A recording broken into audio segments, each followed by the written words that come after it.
Hey guys, how are you? Hope you're well. So let me tell you something now.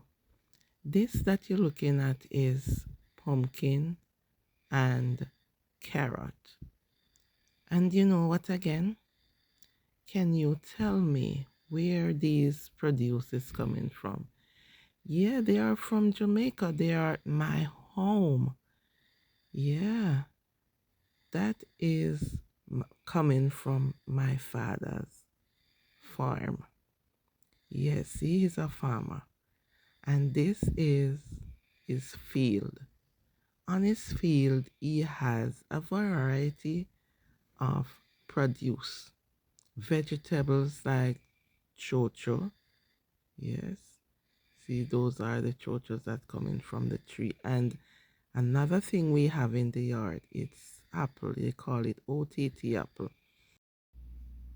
Look at this, guys. This is my father's field. Look at it. It has sweet potato. Those are cabbage. He also plant pumpkin. He has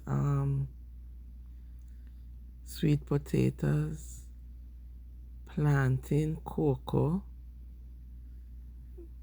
banana, and so much more.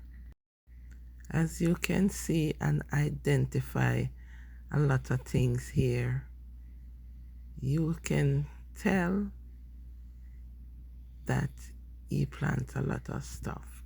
This is papaya. Yes, he plants everything.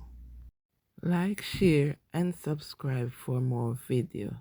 Thanks for joining in and thanks for watching. Bye.